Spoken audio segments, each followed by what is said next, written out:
Yeah, I've noticed that. You're listening to the Bathtub Refinishing Podcast. Powered by BathTubGuys Refinishing. We discuss the refinishing industry, interview owners and operators, and give tips to business owners and entrepreneurs. Now, here's your host, Daniel Montalvo. All right, back again, Jack, Carlos. Still talking the conversation. We're talking a little bit off camera about, company cultures and stuff. Kind of a conversation we continuing from the last one. So where do you see what do you think the kind of boss you're going to be? Like, what is your goal as far as like culture? As far as culture, I mean, I'm only with positive mindsets. I see a lot of when I was working at the other companies, they would hire people that were on drugs, and they didn't even care as long as they did a great job and stuff like that. They could pay them a little less, things like that, and it was a very uncomfortable work environment, and I just didn't like it. People are unhinged, bro. You don't know, bro. We don't know these people. Yeah, we know them at sure. work, You have and no then idea what they're going to do. you add the variable of doing fucking drugs. It doesn't matter how mild you might think the drug is. Like, we frown upon people who fucking are alcoholics.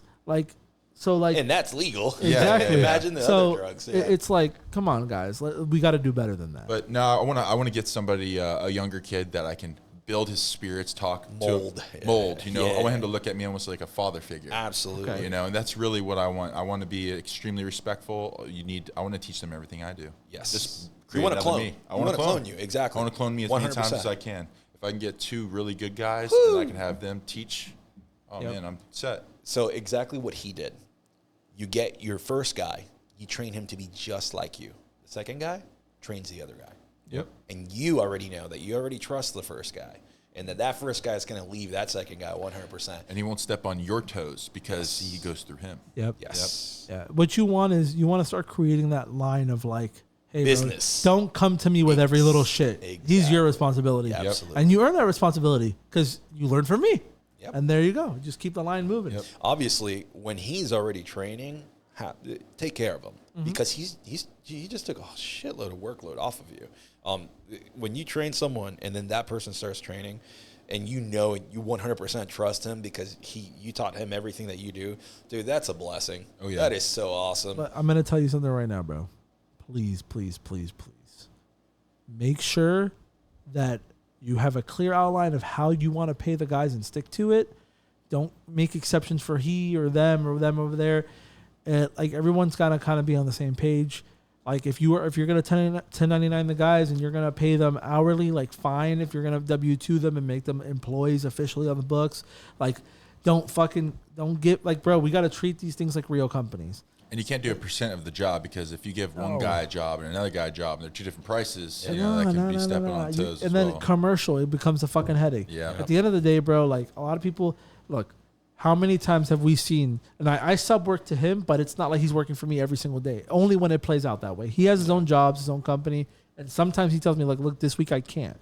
But like there's companies that exist that they sub everything out percentage, and that to me that is crazy. Yeah. Like, how do you deal with the bookings? Well, it's not just the bookkeeping, bro. It's like, well, you're paying me 35% of a tub, but now I got to go do 4 of them. So I'm making 35% of 4, but like then you're charging a little bit less to account for the volume. So it's like, it becomes a whole shit show. And then you have one of your guys who's really good, who's like, but why am I not getting paid percentage? And it's, bro, fuck all that. Also, you got to remember, bro, the average fucking median income in the U.S. is like 60K or some shit, like 30K. It's small. Yeah. It's not even that much. Like, if you pay people $25 an hour, these people are making like 50, 60K a year. Oh, yeah. That's what fucking doctors make, bro. Yeah. Get the fuck out of here. Yeah. And some of these guys, they want to fucking, I want to make $250 a day. Fuck you. I don't even make that. I'll be honest, though, when I worked at Miracle Method, I had that same mindset. Yeah. I was driven. It comes with that. See, the thing is, it comes in steps. Like you learn how wrong it is real quick. Yes, exactly. Yeah. And the people that don't are the 60+ bitter people and Facebook trying to tell me how to do something. And it's just like, dude, you had your time. It is truly mindset, man. And a lot of people don't. They need to grow out of it. All right. If you're paying a spray tech, right? $25 an hour, 40 hours, and times that by per month or whatever, in a year, they're making about 48 to 50K. Beautiful. Like, bro, a lot of these guys, their alternative is to go work like at fast food and make 35K a year. Like, this is a real career, bro. And then eventually, you want, like, my top guys get paid 30 an hour. Bro, there are plumbers who don't pay their guys that much, bro. Like, let's be real. Like, we got to be realistic. We can't be paying percentage of every fucking job. Like, if you operate your business that way, that's fine. But, like, you're incentivizing incorrectly, in my opinion. Because the moment you really need them, it's an awkward money talk versus just getting the fucking thing done. Yeah. Yep. Absolutely. Let me look up. I'm curious because now that I said it. And how many employees do you both have at the moment? I'm down to one. Just one guy. I had 4. I went down to 1. We started just doing cabinets, and it was working really good, and then tubs. But I did have a slowdown, and the slowdown really caused me to go down to the one guy. This year, I'm gonna go back to doing more. Like, I was in a transition in my life where I didn't want to do as much work, just kind of more personal. But this year, 2024, everything's changed. Everything's changed. Everything's changing. 2024 already has been crazy as far as networking, as far as clientele. Like, I'm moving back on up, and it's good. In my position personally, because I've been in business since 2016.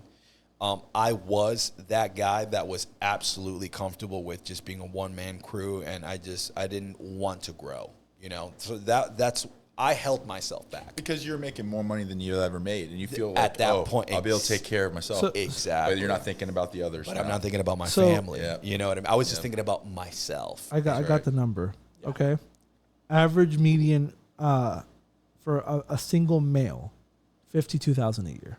So you're right in line with what the national median is. Yeah.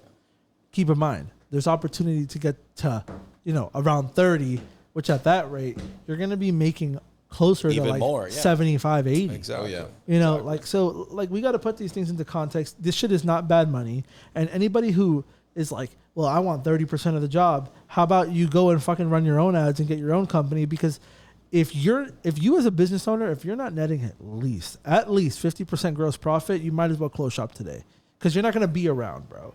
Like, we have overhead, we have shops, we have insurance. We're taking all the liability, and then we're going to give someone 30% clean off the fucking top. Fuck that. Yeah, that's ridiculous. That is crazy. Well, leads cost money. Yeah. Materials cost money. Yeah, except for all these guys, they think that the leads fall out of the sky until they try to do their own thing, and then they beg me for work again. Exactly. Well, that's what I was talking about earlier about the dudes that quit, and then they come back like... They all do. They don't realize, damn, I actually had it good. Yeah. Actually had it good. From your experience, where do you think finding the best workers comes from? They come to you. They come to you. And this is another thing, bro.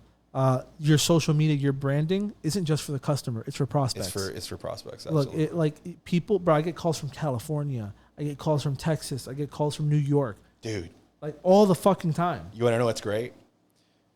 As you know, I do cabinets and everything else. Me and Liz, or Liz and I, just recently put that we're hiring. Immediately, a dude from Chicago. Hey, I've been following you for a very long time. I just want to let you know I'm moving to Orlando. This is this and this and this is what I can do. That is what's happening, brother. That got me so excited. When they're moving too. Oh man. Yeah, they need great. It. They just had a bit of expense and they're hungry. And he was following me for a long time. So, dude, when he said that, I was like, yes, like, bro. That's working. It's working. The best is situations like that. They reach out to you and you can build off of that. You also want them to have responsibilities. Once they're paying, they got a truck payment, they got a house payment, they got a kid they got to take care of. Mm-hmm. I get paid like a sub here. I'm more like a manager here. I'm like an assistant manager here. I take care of the clients. Like, they're Bathtub Guys clients, but we have a partnership that's, I call the client early in the morning. I'm letting them know, hey, any mishaps, anything like that, you give me a call personally. You don't have to bother him. Well, that's how subcontracting really works. Like, in the real world, work. Like, should work. That's how it's supposed to work. Yeah. Like, legally, I can tell him, like, this is the job and this is the time frame we booked it from. But from there, it's your job now. Yeah. Essentially, I'm his client.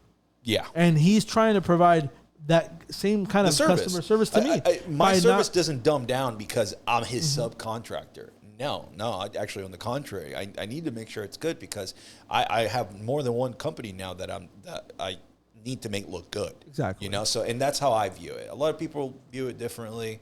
You know, some people like to see things in a negative aspect, but you're not going to get anywhere with a negative aspect. You got to really responsibilities. I've only ever paid two guys percentage, him and another one named Bruno that I was talking about. Who's an also awesome guy. And they both operated that way.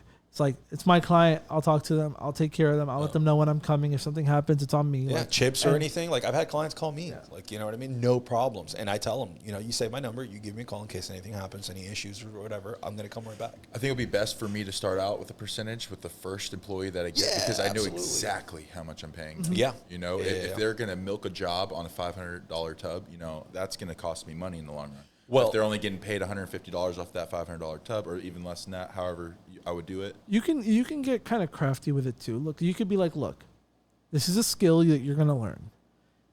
I know that this job is supposed to take this long. You're in training. So, like for this period, you're on a probationary period. Instead of making 20, you're going to make 15 because I got to make up for all this lost time. Yep. And the way that Danny does it at Alliance, mind you, he has 10 crews, is he pays the minimum wage, and then on top of that, they get 10% off the job. So that's a way to do it. Yeah. And he pays the 10% as a bonus. It's kind of fire. I like that. That is pretty good. You know what? You know what's funny? When I first started doing bathtubs for a company, it was minimum wage for the first 2 weeks. Yeah. And if you made the cut, then you know they would. Minimum wage in Cali is like 15 though. So yeah. But over here is what? It's like 10. It's going up to 12 now in July. Oh, okay. And then they're going to have it at 15 by the end of like next year, I think. But part of the thing that's smart about that too is everyone over there is W-2. They're all employees. So your W-2 workers' compensation is based off of the income. And because the reportable income is all minimum wage workers, the workers' compensation is way less, and they pay the 10% as a bonus. Nice.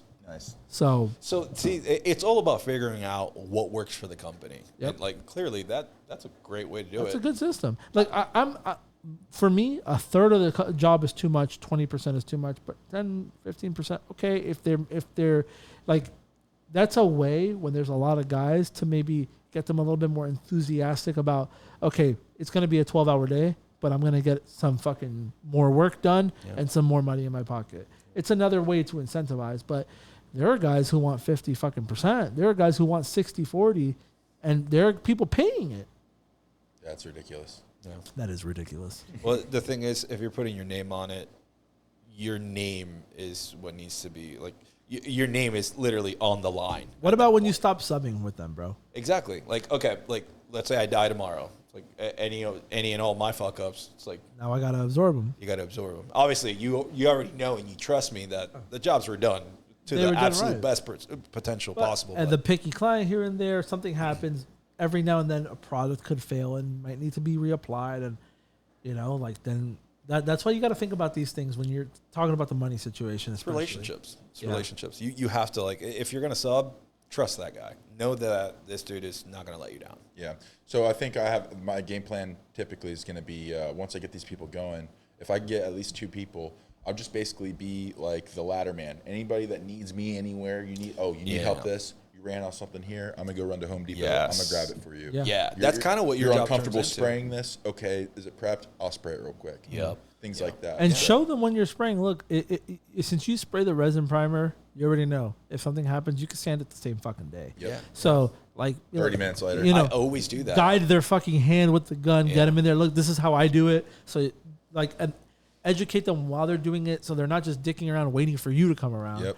Like you want them to be in there and be like, all right, well, I gotta do this. Like eventually you're not going to be able to because your goal is going to be keeping them busy. That's going to be your job. It's like my job is to make sure you guys are fucking busy. Yep. I call it positive pressure. It's like you're putting pressure on them, but you're not doing it in a negative way. You're just more setting them up so that they know it's like, okay, this is my responsibility and that it's on me. Look, I know I can't fuck up. So when you positively put the pressure onto them, it's a lot better than just like, hey, you better not fuck up, bro. Like you need to spray this right. Like you can't talk to somebody like that. What are you thinking about for trucks? Because you said you were going to try to get some cheaper trucks for the guys when they start. Probably like Sprinter van, those little baby like Metro PCS vans that they got. The doors slide open. You got shelves inside. Yeah. Those are great. They're very expensive. I was thinking myself like getting like they're not Rangers now. They're the Mavericks, right? Oh yeah, those are like for like a newer one. Toyota actually just came out with a $10,000 truck, and actually I forgot to tell you guys this. Yeah, and it's a utility truck. I'll buy that and they're selling them, I think, in China. Oh, so they might be coming this way soon. I mean, that might be worth it to get one in China and ship it over here. These miniature trucks are becoming a thing over here. And I'm seeing them a lot. I'm all for it. Yeah, I bought a fucking Ford Maverick for the guys. That truck is fucking it's really phenomenal. Nice. It's really nice. It drives like a fucking sedan. You know, some of these guys don't know how to drive trucks. You don't want to put them in a $50,000 truck. That is true. You don't want to put them in a $20,000 truck either. But fine, that's where we're at right now, right? That truck is a $20,000 MSRP. You got it wrapped, everything looks nice, but it drives like a fucking sedan. But it has the space like a fucking truck. Granted, a little small, but like you could fit what you need for the day to day for sure. Exactly. And they're not going to need more than their turbine, exhaust, a couple hoses, and chemicals. I fit everything inside of the back seat of my truck. Yeah.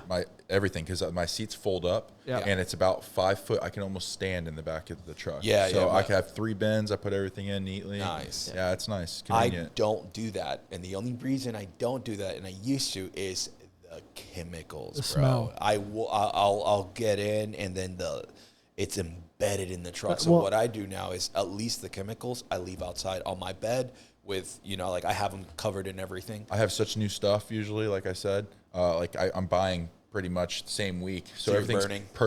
It's all perfectly sealed That is true. So That is true. I don't have to deal with anything smells. I'll keep the lacquer thinner in the back of it. Yeah. Yes. Absolutely. Other than that. Absolutely. We use the trucks because we're working every fucking day, and like it's one of those things where they might be doing 2 jobs and they're taking the masking with them, and if it's all in the cabin, bro, it starts to reek. It really does. And they get lightheaded and shit. Those materials are strong, it's the off gassing's no joke. Have you guys had a real high from the chemical yet? Oh, okay, yeah. so like a real one, like one that lasts over an hour. My brother. Yeah, I've had bad ones.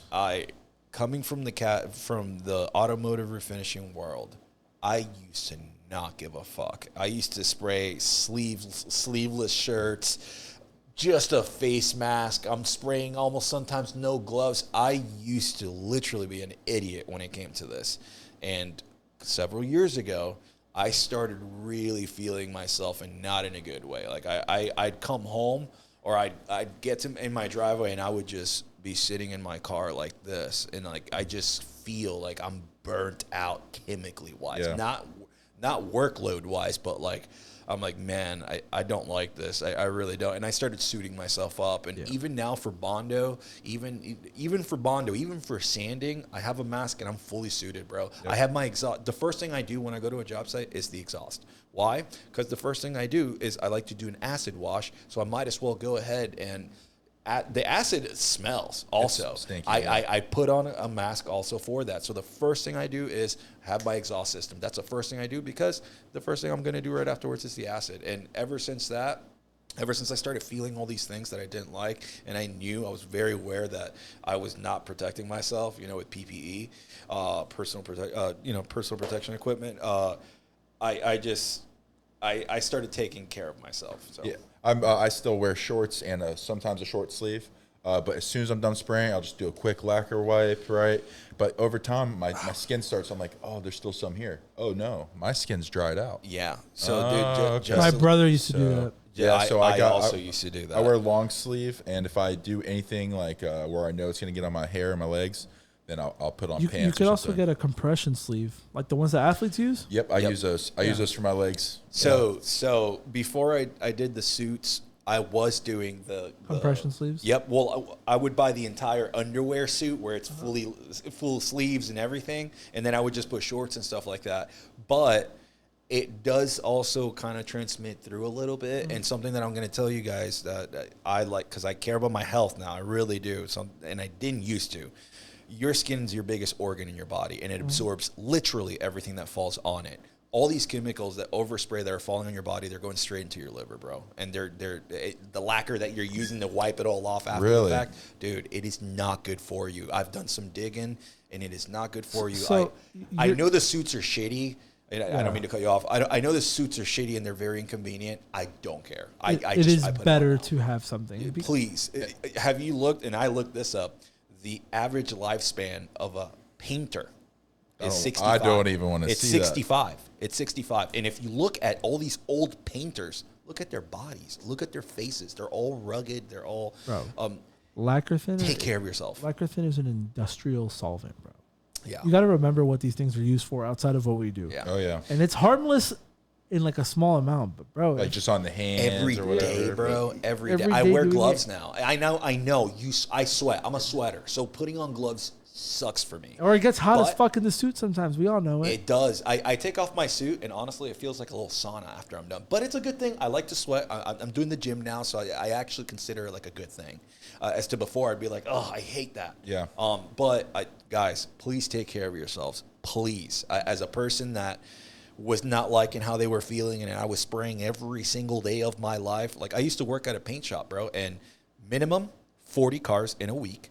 And I was doing that for years. Just imagine. And I wasn't taking care of myself. It would just be a face mask, meaning my head, my hands, my face was just all this overspray. That's falling on you, bro. Even microscopically, you're not seeing it. That is falling on you, bro. And your skin is absorbing it, and you are fucking up your liver. So, guys, please take care of yourselves. Yeah, these coatings are for industrial use for a reason. There's like, you don't think Midwest would love to sell their shit at Walmart? Yeah. They don't for a reason. Like, it's dangerous. They have certain classifications for being dangerous. That, you know, they're not shelf fucking stable for a long time. You're supposed to store them a California is certain way. very strict with what they sell. With what now. they sell, yeah. A lot of dudes from California are like, "Can someone please ship this to me over here?" You know how they changed paint strippers and they took out the methylene chloride and now they kind of suck. And now they're shitty. Yeah. All right. So one of the reasons, this is actually, it was on the FDA website of why it was banned, or the EPA. It was specifically bathtub refinishers, which is fucking crazy to me. They were working in poorly ventilated spaces like bathrooms, Which makes sense. without exhaust. Were dying from just inhaling it. Dude, That's what was happening. We inhale it every day, bro. So take like, care of yourself. these chemicals don't feel, but they're dangerous, bro. Yeah, they don't feel like it, but they are. Please, You got to think that clear coat's refinishers. if you're spraying a clear coat and that's You don't what's getting in see your it. nostrils, you don't see it. You don't see it. But I'm guaranteed that's caking up. Yes. You know? Well, and then, in your lungs. Have you seen what it happens in your lungs? I have breathing Dude, problems. yeah. I do. It's only been 2 years too. That's why I'm hurrying I'm this. telling do you use a full Bro- mask or half mask? I use a half mask. Full mask doesn't give me a full seal. Okay. And typically I do use those like plastic strips that go over the mask, the Have shield. you tried using a head sock and the fucking full That's mask what I to do. see if it helps That's seal? what I do. Because I had my guys start doing that. When they would just use the mask, it would like bleed through. But if you use the head sock and you put the full mask, it seals it really well. It doesn't leak.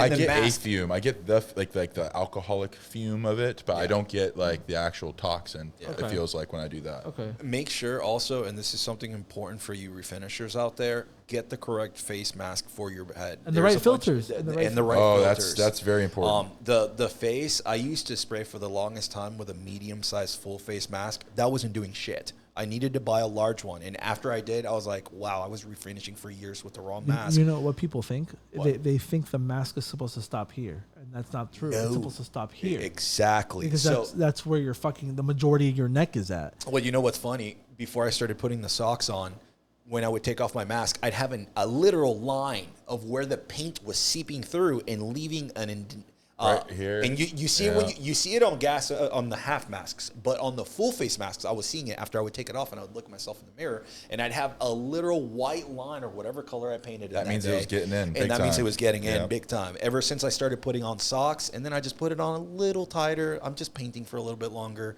I mean, I'm just painting for like 5-10 minutes. You know what I mean? It's gonna hurt, but I'm securing my lungs. You know what I mean? And at the end of the day, that's what you need. That's one of the reasons my brother stopped too. We had a goal of getting him out by a certain time frame of the field, but we actually ended up doing a little sooner too because he was having trouble breathing. He was coughing up blood and shit from the intense coughing. Yeah. Like because he was doing it every day for 8-9 years. And Is he a smoker too? well, he smokes weed, but Yeah. like Nothing wrong with that. the thing, the biggest problem he was having was when he was done with the job, he would just feel the pressure in his lungs. Yeah. Dude, You yes. just feel it right there. I and then definitely- itchy throat, you know. Yep. Yeah, like I just get congested every night before I go to sleep. It's Your horrible. nose, right? They got this new Band-Aid thing that goes over your Oh, nose. I need to buy that. I bought it, dude. It's great. It does? It's I need to buy amazing. that. Yeah, Send me yeah. that link. Yeah, it's called Bandit. It's a different brand, but it's great.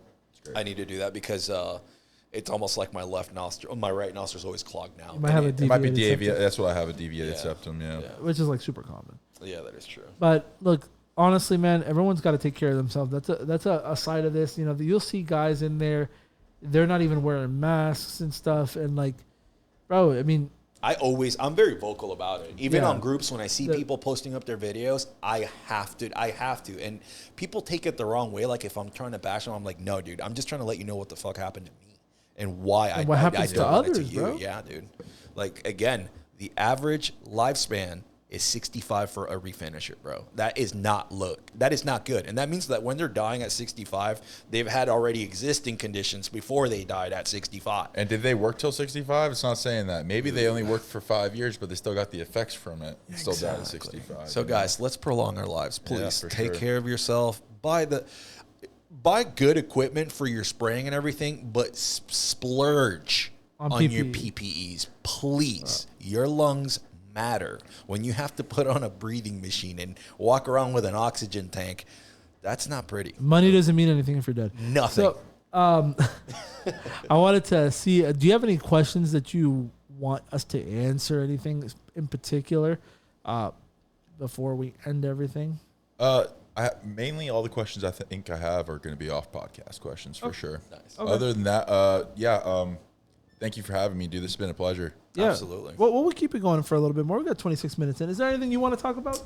Let's see. Well, what are some things to cover? We covered personal protection. We covered equipment. We're talking about the employees and that workplace culture, stuff like that. Oh, I got a good question. Usually whenever I do tubs, sometimes I'll walk into a tub where the tile guy was horrible. Oh, yeah. And he left this much of a gap. What are you guys doing to fill those voids? Like on the grout.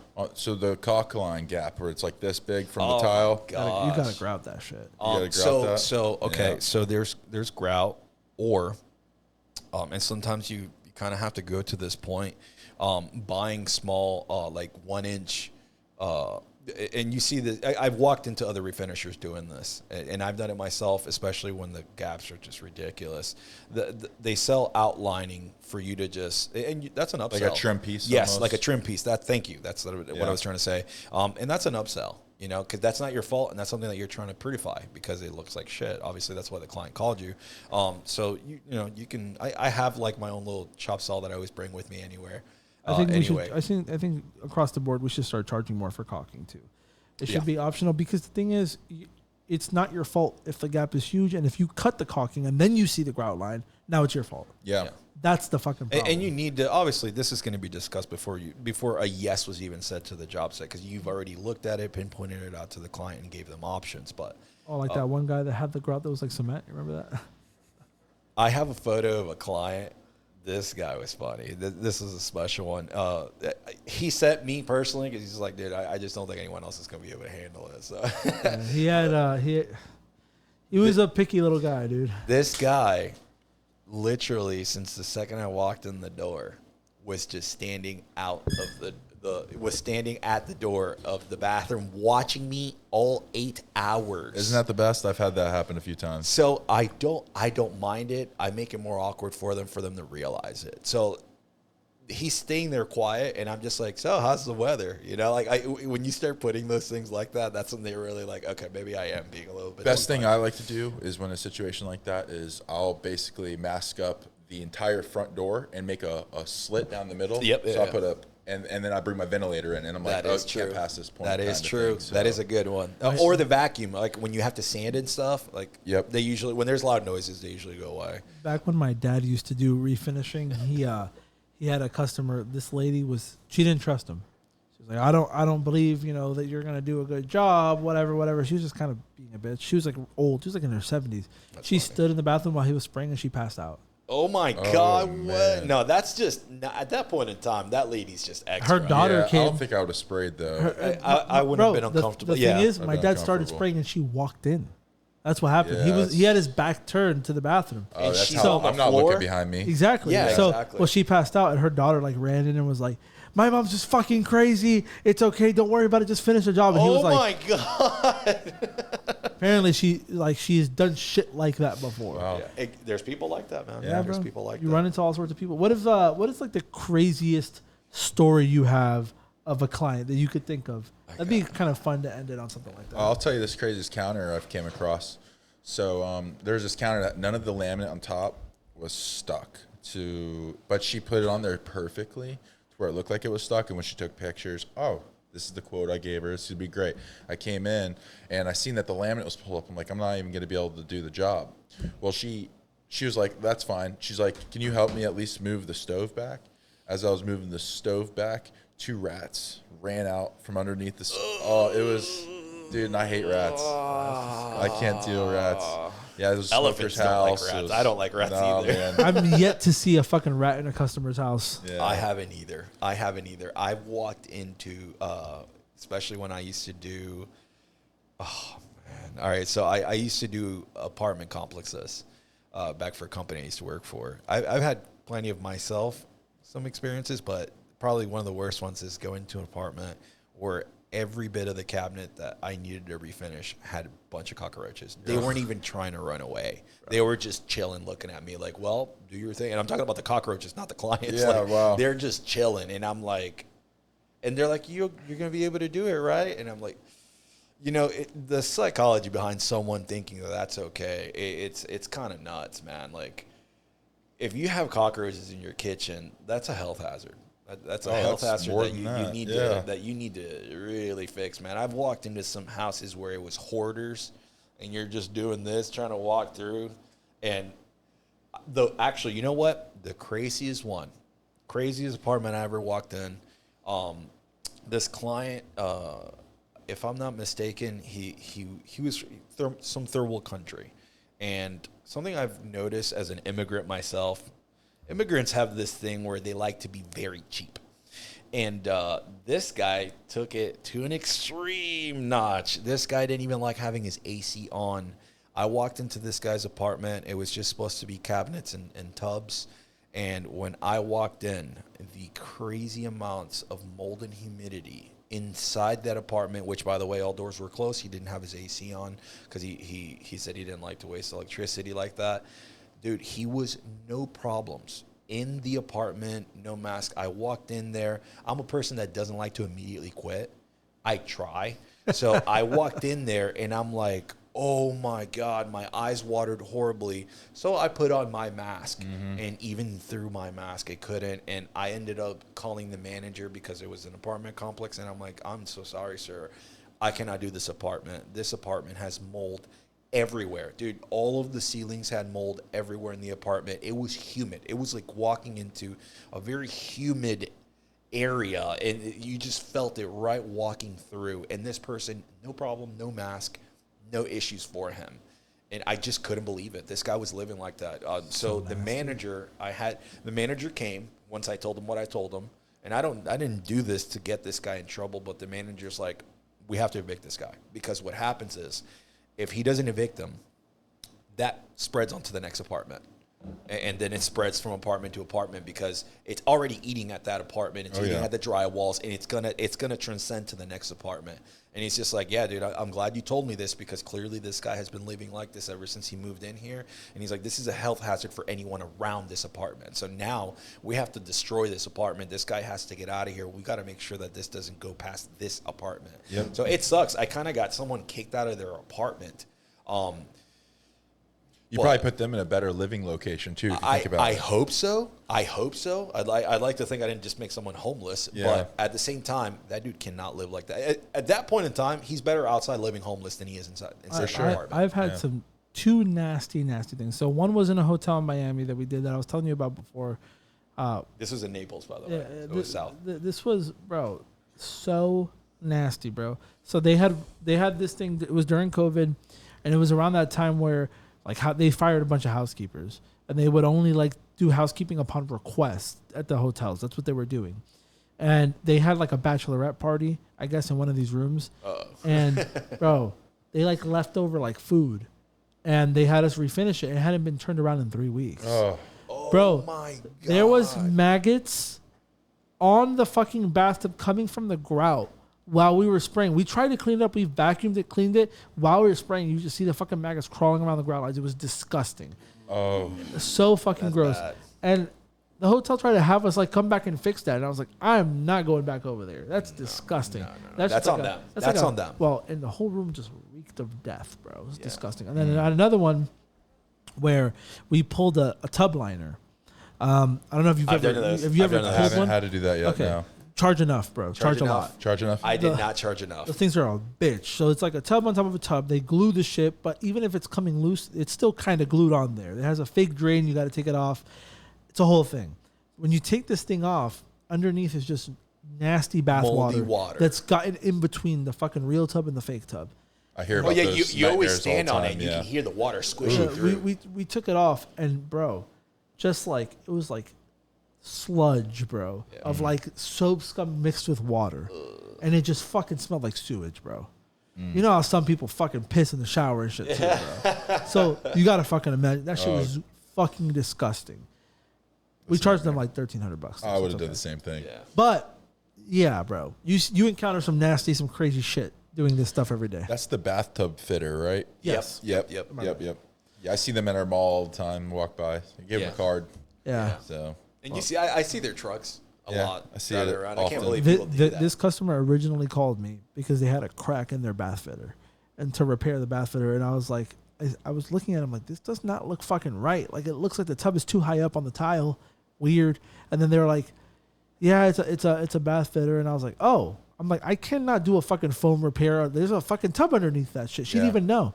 Well, what you could do next time is I use froth packs. Have you ever tried that? No, I haven't. So a froth pack, it's a foam that you screw. Say the fiberglass has give to it, right? Yeah. And you walk in, there's a crack, but it's also very like pushy in, which means they didn't have any foundation built onto it. Exactly. Yeah. And you'll continuously get cracks if you just do a fiberglass repair. Yes. You don't want to do that. So what they do is these froth packs, you put screw holes inside the fiberglass, and you push this expanding foam in there. It's like almost like those fixed foam things, like the yellow red thing. Yep. But it turns into like almost like a concrete. And so it builds up, and then you put weights on top of it. It holds it in place. Once that's dry after about an hour, it's like concrete, no movement. Then you put the inlay on top of it, does the repair. So, Nice. Yeah, I'm going to have to, because I do the foaming, and I put quite a bit to make sure it stops the flexibility. Because like you said, that's exactly usually what the issue is with these tubs is people don't put the foundation in the bottom. So then it's super flexy. And flexy. I've repaired some, and then like I've had to go back because it was still flexy. And that's how I found out the hard way. Like, you know what? I need to just really, and I fill it up with a lot of foam to the point where it does not move. But I'd like a better option. Froth packs, they're $40, but it will fill up the entire thing of a fiberglass insert. Great. So one of them. So it's great. That's great. It works out well. I'm gonna try that out next time. Yeah, I'll show you some before and afters I've done too. So I really like those new bath inlays, bro. it's the same. So Napco creates the same product. Probably same product. So New Bath, I think, is upselling what Napco gives them. Oh. So if you go straight to Napco, you might be able to get a cheaper price. I might just fucking do that. Is that where you buy from? New Bath? I buy from New Bath. And New Bath gets their stuff from Napco. Oh yeah, always go straight to the source. No middleman. I mean, But- They might not be. disrespect, I think but they just might be like just an affiliate. An affiliate. Yeah. But they're good. It's a good solution, and that glue that comes with it that shit is hard. Wow, bro. yeah. It dries like cement. Like a rock. Yeah, I need to try that out for sure. Well, you fixed one that fucking was giving a problem to a tech, so you kind of saw how it worked. Yeah. But we've done a few of them. I sold one for Jonathan yesterday. Did you? Yeah, he wasn't feeling well, and they called me because he didn't pick up. Yeah. And I was like, I talked the guy into it, bro. Shout out Bathtub Tampa. Yeah, I was like, the guy's like, I want a tub with a repair. Like, I don't want to put too much money into it. I'm like, well, I don't warranty these kinds of repairs. But if you do this inlay, like, it'll be $1,100, but it comes with a lifetime warranty. He's like, I'm going to do it. He put a deposit. With Jonathan over there, he does 30%. I only do like a fucking $1 deposit just to hold their card on file.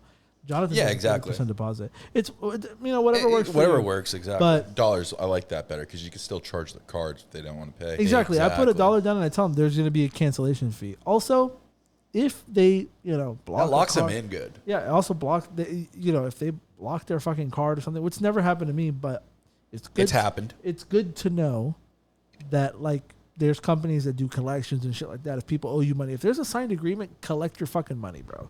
Or if they're meaning well, hey, I need to cancel, something came up, they're not just being an asshole and blocking you. All right, well, this is the company policy, but if you write me a review, I'll waive that fee. Yeah. Yeah, Great. absolutely. That is a fantastic way to do it. I actually had a person, I did a rust repair on their drain. It was just completely eaten out. So, I filled it up really good, molded it very well, and they paid me by card. And then 2 weeks later, they called the chargeback, and I got money taken out from my account because they called their credit card and said that it was fraudulent charge. Luckily, I took photos. I have my contract, obviously. The bank side with you? So I was pretty pissed off. The bank took forever to do it because I called the bank first. Then I called the client, obviously, because I'm gonna be like, hey, what's going on here? I did your job. So they complained about what they complained about, and I wrote a new contract. And in the new contract, I charged them an additional fee. And I'm like, listen, you can't do this to me again. Next time, why didn't you just call me to see what the issue was, and I would have fixed it. Oh, well, we didn't know if we were going to. It's like, what do you mean? Obviously, you bought a warranty. Yeah, there's a warranty on it. So I went back. They just wanted their money back. That's what it was. They signed the contract. In the contract, I put that you absolutely cannot do a chargeback on this. And then they did the job, tried that again, but it failed. I got my money, and then the original money got sent back to my bank. So I actually got paid twice for it. Nice. But it was a headache. You deserve the it. whole all in. I did deserve it. I'm not gonna lie. I deserved it. There was a Jobber. We used that to manage the guys. I'm familiar with Jobber. Okay, so there was a chargeback because they have their own payments thing. There was a chargeback a customer did 3 months after we did the job, and it was like a house flipper. $1,300 I charged him for 2 tub and towels, but they were clean. And he kept complaining about. He said that we got overspray in his AC, but he refused to let me see the AC. So I was like, bro, I'm not going to give you any sort of refund or anything. I don't know what you're saying. You're not going to let me see what you're complaining about. And then he tried to tell me that in a matter of that a couple days after he had put in a new AC and that you're just not going to see it. I'm like, bro, I don't believe you. You would have told me that thing if there was a problem. It just sounds like you don't want to pay for the job, whatever. When he did the dispute, Jobber, on my behalf, just automatically sent the agreement that says that there's no refunds, and they automatically just gave me the money back. Nice. In a matter of 2 days. But you know what's funny about that? To any and every single client that I've ever had a complaint, before I get a text message telling me what the complaint is, they always send photos first. Yeah. So it's just so funny that someone's trying to tell you that you caused an AC to be completely But I'm not going to replaced, show you. But I'm not going to send you photos. That's a little sus. Yeah, that's how people are. But anyway, let's go ahead and end it there. Thank you for coming, man. Yeah, thank you for having me. I appreciate it. It was Absolutely. a good time. It's been a great time. Yeah, Absolutely. Next time we got to get Jonathan. We got to do on some here. more. Yeah, with Jonathan next time. we got 3 in this time, right? Yeah. Nice. It's going to be good. I'm going to try to put them up this weekend, if not Monday by the latest. But Cool. all right. Well, we're going to end it there, guys. Thank you guys for listening. We'll see you in the next one. Happy birthday, Carlos. Hey, happy birthday, Carlos. Listening to the Bathtub Refinishing Podcast. If you liked what you heard, be sure to keep up with the Bathtub Guys on YouTube, Facebook, and Instagram, or visit BathTubGuys.com for more. Thanks for listening, and we'll see you next time.